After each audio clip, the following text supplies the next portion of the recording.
set? You're good. All right, talk number 2. All right. Thank you. I'm Brett Cunningham. That's Jack Crook. We have one more member that can make it, Matt Saborin. He'll be helping present this at B-Sides in Detroit here in about a week and a half. But our talk is over intelligent fuzzy hashing for malware, similarity, and attribution. Long title. I thought of the biggest words I could think of and just put it up there to make it sound fancy. All right, so just to go ahead and get into it, the credits here, Dr. Andrew Tregale, he's the maths guy. He's the guy that's really smart, does a lot of thinking. The original reason that he came up with this algorithm was to be able to help combat spam. He wanted to build basically a database that says, hey, this is known spam. Does this email message coming in, does that resemble anything that we know that is spam?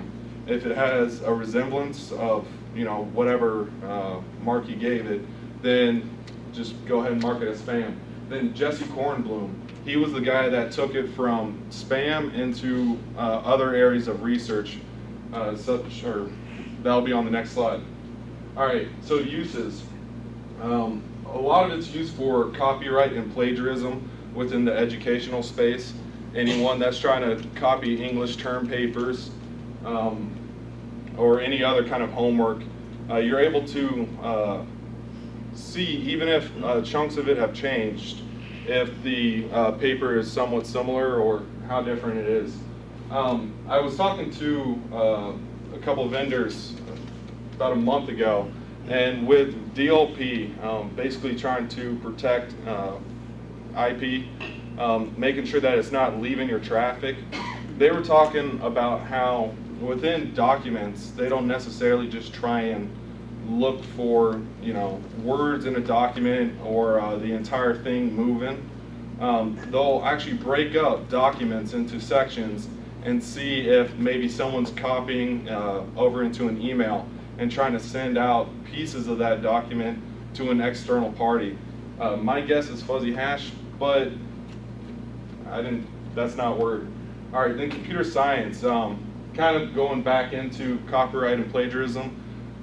The educational space has also used it for trying to see if anyone's copying code from each other.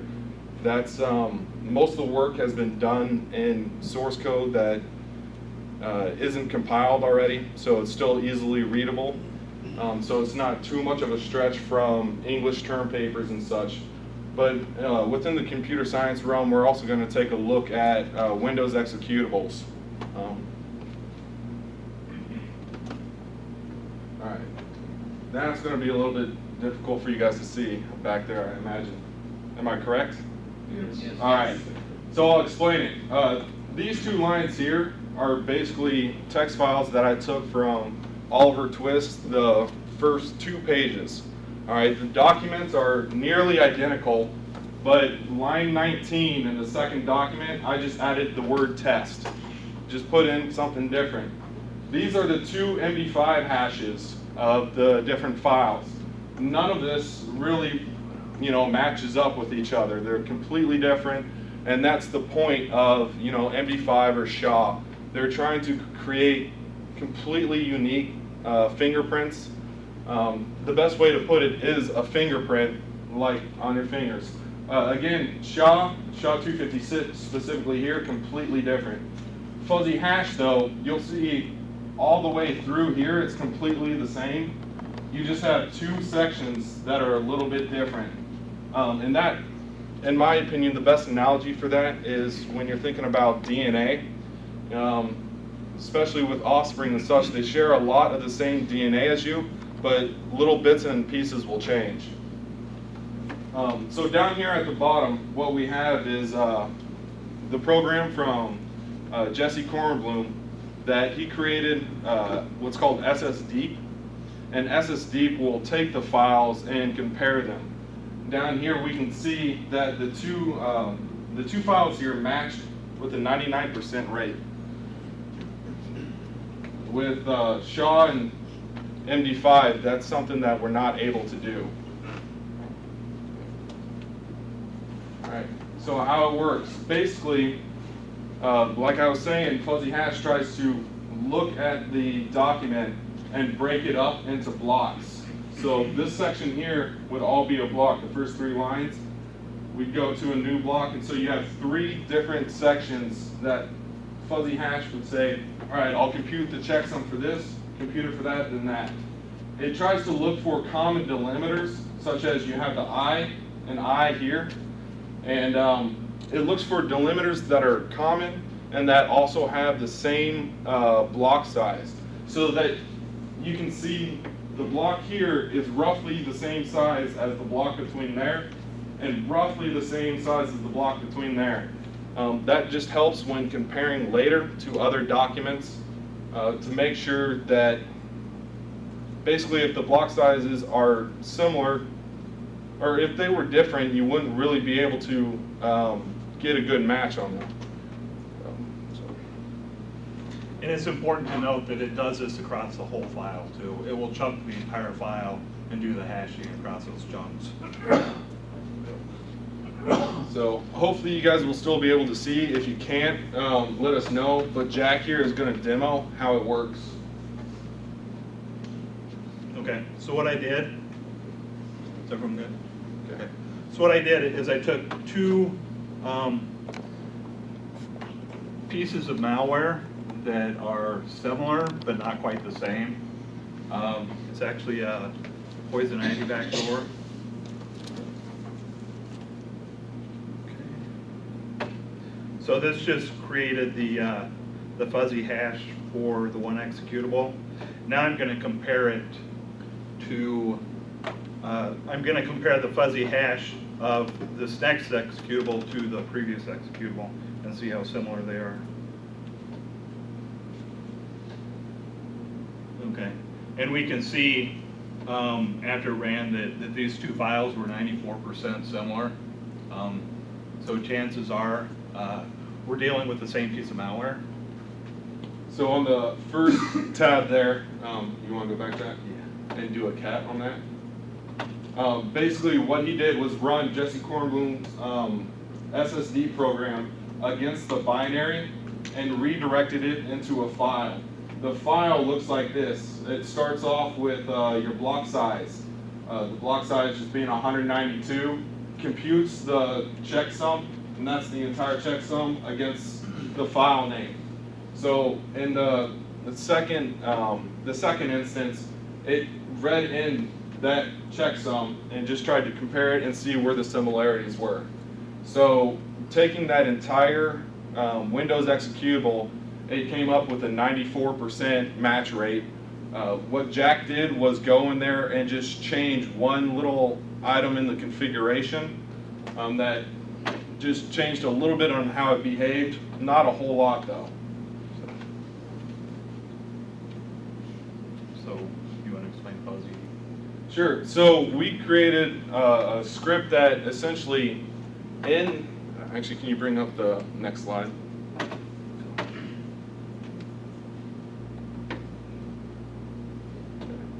When you have a Windows executable, it has multiple sections inside of it.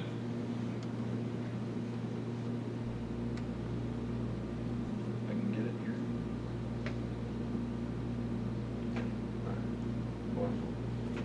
here. The sections being, or the common sections being your .data, which commonly holds your global variables, .text or .code, which changes your code. Also, your .resource section, that will be the libraries and the DLLs that your executable depends on. So in here, can anyone think throughout versions, what would probably change the most, what would change the least?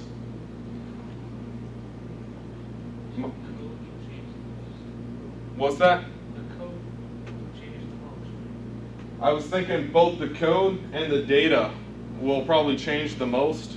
The .data section, since it's carrying your variables, such as like on Jack's example earlier, he was using Poison Ivy, a remote administration tool.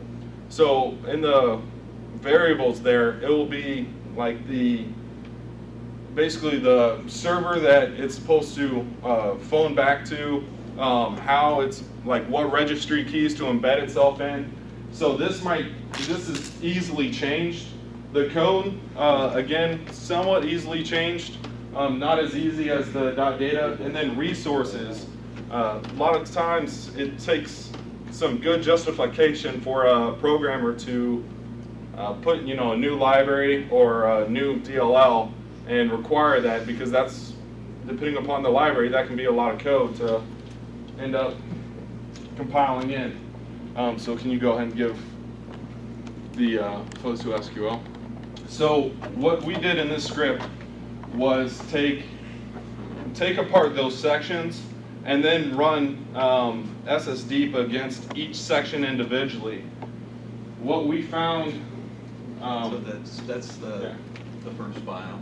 Yeah, the first file, we see it has a .text and a .data section, and these are the fuzzy hash checksums for each one of them. So Jack ran the second one. Again, it has the same two sections. Down here, we can see that in the .data section, it is 99% similar. So if you remember on the previous one that it was only 94% similar, we were able to show more similarity and show that it really came from the same code base from just running SSD normally. So you want to show the next two? The slides or the... Next two terminals, yeah.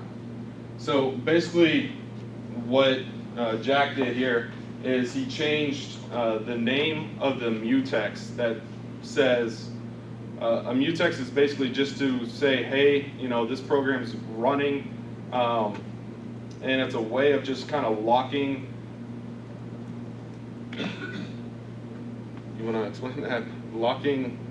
Yeah, it's a way for basically the machine to keep getting reinfected with the same malware. If it searches the memory and sees that chunk of code and says, okay, I already have this piece of code, I don't need it again, basically. Thank you. So he changed it from its default mutex here to something slightly different. Whereas SSD said, hey, that's, 6% difference there. It's, only 94% similar. We were able to get it within a 1% variation. So. And that was by not chunking the entire file, but breaking the file into the different sections and chunking those sections and hashing and comparing just the different sections of the file. So something that's interesting here is that on the previous terminal, antivirus might be checking for this mutex, but if you change it, is antivirus really going to know? There's other checks that antivirus has for this tool, but I find it really interesting that with fuzzy hash, we might be able to get a lot more similarity, and we're not checking for specific indicators that are easily changeable. We're looking at more of the entire code base and each section of the PE file or the Windows executable. So, next steps.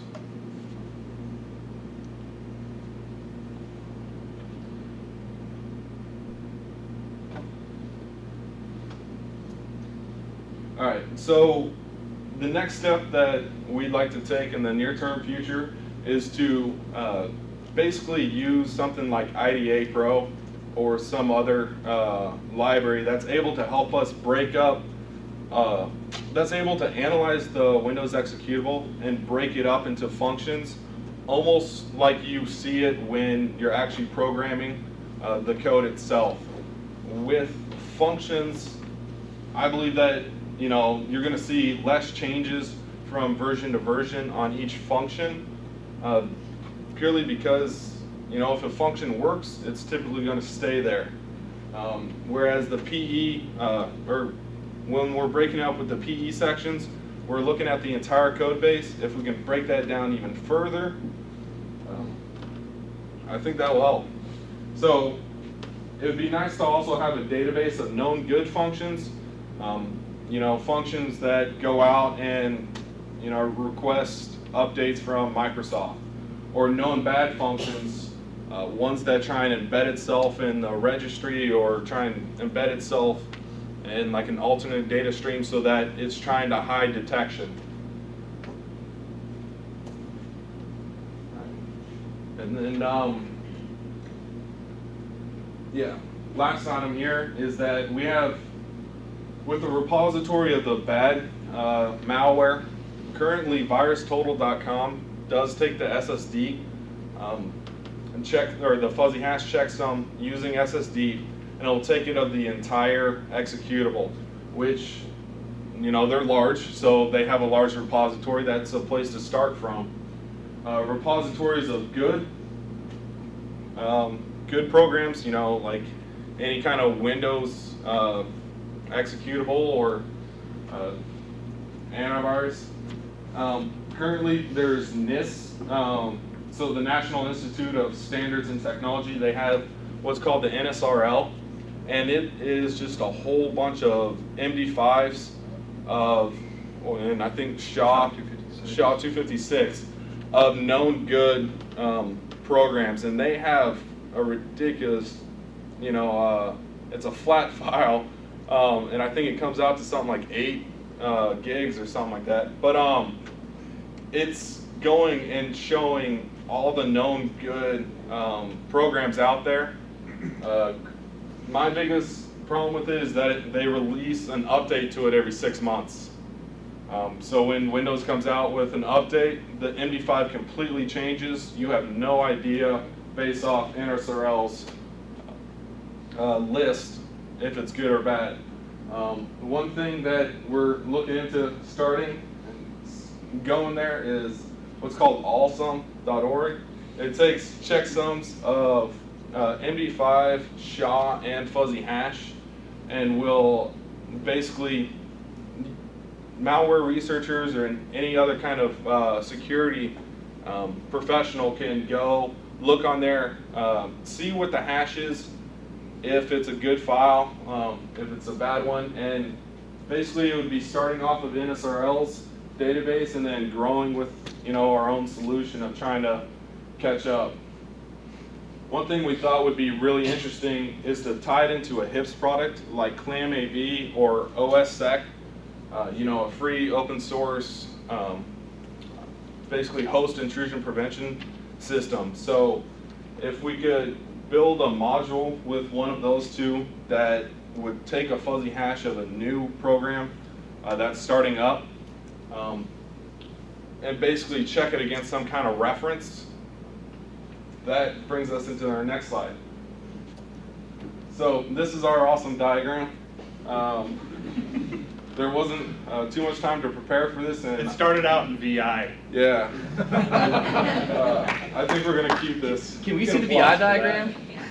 By the way, it's on my laptop. What's that? By the way, that's sick.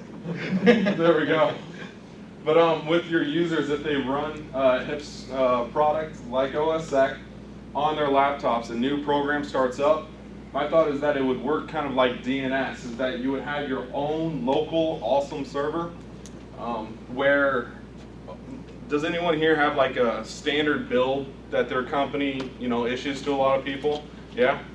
So you guys would be able to run the script and host your own local instance of it and go and check to see, hey, is it on your server? If it is, great, that's as far as it needs to go. If it's not, you actually mind going? This graphic has motion, by the way. All right.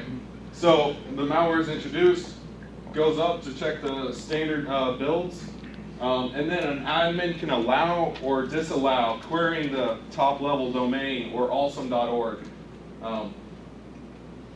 So that's the general idea behind it. You got anything to add on that? No, that's all. Okay. Is the next slide the finishing slide? It is. You got a question? Yes, please. You could also use that to, it doesn't necessarily have to be malware, correct? You could block out certain programs that you don't want on your network. using fuzzy hashing? Like if somebody like adds a program to their computer, your admins will see it because it'll check against the local server, right? So you mean like more policy based? Right. Yeah, I mean, that's not a bad idea. I hadn't really thought about that. I was thinking more around malware, but I mean, building something like that into it, especially where admins can kind of build up their own list, would be really interesting. Yeah, whitelist and blacklist. You don't want people running Napster, but whatever. There we go. Yeah. Absolutely. Yeah. So that's a good idea too. I think. Oh, also, I forgot one of the uses for it. I had it on my cue card, but forgot until now. Fuzzy hash is also being used for forensics type work currently. So there's large lists of, copyrighted material or material that's not appropriate for work or for anybody, and basically that's being checked. So I know that was kind of out there. Two questions. Sure. Easy one first. Are you speaking with the guys from Virus Total? I mean, are they going to publish like the fuzzy hash? Basically, on their website now, when you submit a new executable, they take the fuzzy hash and they publish that Okay. on the results page. I'm not speaking on behalf of them or anything. It's just an observation that they do. You have to look all the way down the bottom, you'll see Are they it. going to say, like, oh yeah, this is like, and give the other ones that it's similar to? No, they don't right now. All they do is just say what the fuzzy hash is. So. And then my other question is, are you aware of anyone playing around with trying to evade the fuzzy hash matches? Trying to be vague with them? Evade. In Evade. other words, trying to defeat what you're trying to do. No, I'm not aware of that, but as the case with like MD5 or SHA-1, people are trying to Collision. find the collisions. With fuzzy hash, one of the things is that it's not trying to be a fingerprint. It's not trying to be unique. So that Dr. Kornblum, the doc, the math guy, he goes out and rightly admits that you're going to find collisions. And that's somewhat the point of it. I mean, it's a downfall, but it's out In there. this case, you're trying to avoid collisions, not find them, right? I wanted to say it's only 40% similar, 30% similar. You don't want two separate things that don't really have similarities having the same fingerprint. Right, I understand that, and that is an issue with fuzzy hash as far as I understand the math. So, other things that, some other downfalls, with fuzzy hash, when you have, a program that you've just compiled, say that you take that program against one that's packed with like UPX Packer or something like that, it just goes. I mean, everything changes, so there's not a whole lot of similarities. Some interesting things have been when I've seen malware authors use the same packers, but they've made updates, but they just use the same packers. Fuzzy hash has still been able to be effective on saying it is similar to this strain of malware. Yeah. Any other questions? Yeah. So there's some application whitelisting products that are out there. I don't know if you're aware those are, maybe if some of those are using some of this. I'm not aware. Okay. I'd like to know. Compare scripts. Yeah. Yeah. How similar is similar? I mean, are there, I say 99% similar or 80% similar? Doing forensics with this or doing detection of viruses? Are there any population studies to figure out, how different does it have to be before? I'm not sure how to phrase the question. For example, I'll take the virus case. If you've got derivative code, how far a departure equals 20%, and what's the life cycle of that code? That's all in the math. That's not something I quite understand. That would be a great question if I ever sat down with the doc or Jesse. That would be good to have answered. Yeah, I know a lot of it also depends upon the size of the program. The larger, obviously the larger the program gets, the more is required for it to be changed. One issue with Fuzzy Hash is that when a section is so small or a file so small, it can't really fingerprint correctly. For instance, at the beginning I had the Charles Dickinson. I had to go with 2 pages. When I was first writing up this presentation, I just had 2 lines, and I was gonna, show the lines up here and show you what I changed. The issue with that was that it was so small, Fuzzy Hash couldn't chunk it up correctly and then, make comparisons. So it was just doing all kinds of weird things. So, yeah. Yes, sir. Well, one thing that I want to say is, I think that Brett and Jack have kind of skipped over it a little bit, but what they did here with the scripts that they wrote to break up the executables into the different sections and do the fuzzy hashes on that, there's nothing else out there that does it. And they did something that's really cool here, and it's actually helped us a lot attribute different attacks to the same group that are using the same backdoor. And I mean, just the stuff that they've been able to do with this that we're using at work is just incredible. So I mean, I really want them to get the credit for this because they really deserve it. Thank you, Tyler. Yeah. Yes. Have you been approached, or do you know of any major AV group that is, Semantic or McAfee that are using this? No. One of the vendors that's a DLP vendor that I was talking about earlier is also an AV vendor. My guess is that they're using Fuzzy Hash for DLP. As far as I know, a lot of the AV vendors, my guess is that they're so vested in the heuristics engines that they have. I'm not sure Fuzzy Hash would really help them. Also, Fuzzy Hash can tend to be a little bit slow, especially on your larger programs. And anyone here run antivirus that isn't slow, Do we need to add more to it?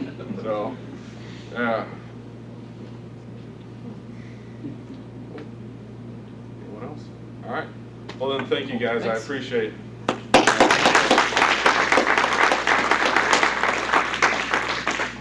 Let's do some quick housekeeping stuff and we'll get out of here.